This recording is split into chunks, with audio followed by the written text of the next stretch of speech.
नमस्कार दर्शकों, स्वागत है आप सभी का आपके अपने चैनल पर। जनता दल यूनाइटेड और भारतीय जनता पार्टी के अंदर सब कुछ ठीक ठाक नहीं है। ये चर्चा पिछले 1.5 महीनों से आप सभी दर्शक सुन रहे होंगे, जान रहे होंगे, लेकिन इस चर्चा पर अब कहीं ना कहीं मुहर लग रहा है।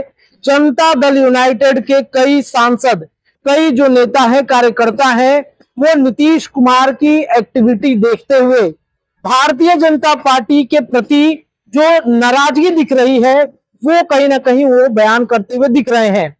बिहार में नीतीश कुमार के बेटे निशांत कुमार की जनता दल यूनाइटेड और राजनीति में एंट्री को लेकर के खूब चर्चा है।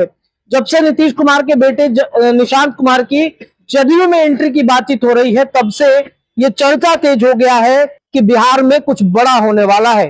होली के समय नीतीश कुमार अपने बेटे निशांत कुमार की जनता दल यूनाइटेड में एंट्री करा सकते हैं। चर्चाएं हो रही हैं। नीतीश कुमार के बेहद करीबी परिवार के निकटतम व्यक्ति ने यह दावा किया है कि नीतीश कुमार आने वाले होली में निशांत कुमार को लॉन्च करने जा रहे हैं। तो क्या सवाल यह है कि निशांत कुमार बिहार के अगले सीएम होंगे? नीतीश कुमार की जो सेहत है वो बेहद नासाज चल रही है। नीतीश कुमार का तबीयत खराब है। नीतीश कुमार अचानक से बीमार पड़ रहे हैं। इस बीमारी की वजह क्या है? क्या नीतीश कुमार राजनीतिक रूप से बीमार हो रहे हैं?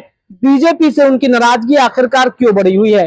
देखिए, सारा मामला बिहार विधानसभा के अंदर होने वाले चुनाव में सीट बंटवारे को लेकर के है। नीतीश कुमार ने यह दावा किया है कि विधानसभा में 122 सीटों से कम में वो नहीं मानने वाले हैं। सवाल यह है कि अगर नीतीश कुमार ही 122 सीट ले लेंगे तो बीजेपी के अलावा जो बाकी के घटक दल हैं, चाहे लोक जनशक्ति पार्टी रामविलास चिराग पासवान की पार्टी हो, जीतन राम मांझी की पार्टी हो या उपेंद्र कुशवाहा हो, देर सवेरे अगर मुकेश सहनी की भी एंट्री एनडीए गठबंधन में हो जाती है तो बीजेपी को कितना मिलेगा? इसी को लेकर के सारा मंथन चल रहा है।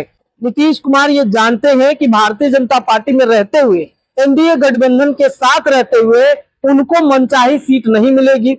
इस वजह से शायद वो प्रेशर पॉलिटिक्स भी खेल रहे हो, दबाव भी बना रहे हैं। लेकिन निशांत कुमार की एंट्री को लेकर के जो चर्चा हो रही है कि निशांत कुमार जनता दल यूनाइटेड और बिहार एनडीए में नए मुख्यमंत्री के तौर पर प्रेजेंट किए जा सकते हैं, इसमें काफी ज्यादा बेचैनी है। देखिए, जदयू को अगर बचाना है तो निशांत कुमार को लाना बेहद जरूरी है। क्यों? इसके पीछे का लॉजिक और कारण कई लोग ये देते हैं कि जनता दल यूनाइटेड के अंदर कई गुटबाजियां हैं। संजय झा का लॉबी अलग काम करता है, ललन सिंह का गुट अलग काम करता है। इसके अलावा नीतीश कुमार के करीबी व्यक्तियों में से कई ऐसे व्यक्ति हैं जो चाहते हैं कि जदयू को हम पूरी तरीके से अपने हाथ में ले लें, यानी जनता दल यूनाइटेड को अपने हिसाब से चलाए। लेकिन नीतीश कुमार ने एक बड़ा फैसला ये लिया कि भाई निशांत को जब तक नहीं लॉन्च करेंगे तब तक जदयू के अंदर इसी तरह की खींचातानी चलती रहेगी, क्योंकि लौकुश समीकरण के बदौलत जनता दल यूनाइटेड बिहार में ये राजनीति करते आई है।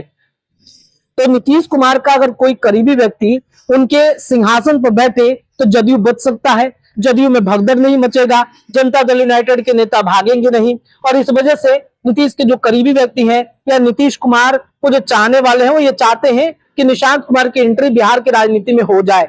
निशांत कुमार को आपने साल 2025 के शुरुआत में ही सुना होगा, उन्होंने नीतीश कुमार की जम के तारीफ की थी। उन्होंने कहा कि मेरे पिताजी ने बहुत अच्छा काम किया है, उनको वोट देना चाहिए, उनको जिताना चाहिए। अचानक से निशांत को मीडिया के सामने ला करके ये संदेश देने की कोशिश की जा रही है कि सच में नीतीश कुमार के बेटे निशांत राजनीतिक रूप से परिपक्व हो रहे हैं।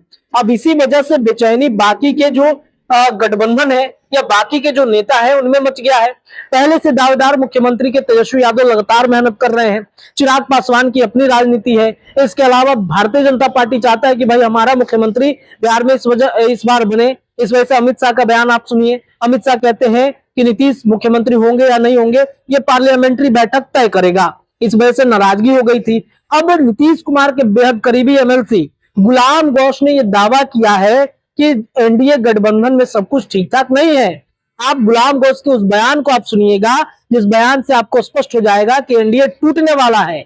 गुलाम गौश ये पहली बार नहीं है जब इस तरीके के बयान दे रहे हैं। गुलाम गौश ने इससे पहले वक्फ बोर्ड संशोधन बिल पर भी अपनी बातें रखी थी, अमित शाह को हड़काया था और तब लगा था कि एनडीए में सब कुछ ठीक ठाक नहीं है। एक बार फिर गुलाम गौश ने इशारा कर दिया है।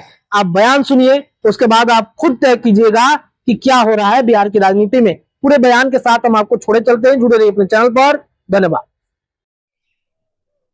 अब हवा ही करेंगी रोशनी का फैसला, दम जिस दिए में होगा वो दिया रह जाएगा। उनके निर्णय के मोहताज हम लोग नहीं है, वो खुद हम लोग के मदद पर टिके हुए हैं, बैसाखी पर टिके हुए हैं। नहीं, लेकिन क्या दिक्कत है, इतनी हिचक क्यों है अमित शाह अब को ये करने में? होने दीजिए ना भाई, होने दीजिए, वो वक्त बता देगा कि बिहार का मुख्यमंत्री कौन होगा। किसी के हम लोग मोहताज हैं क्या?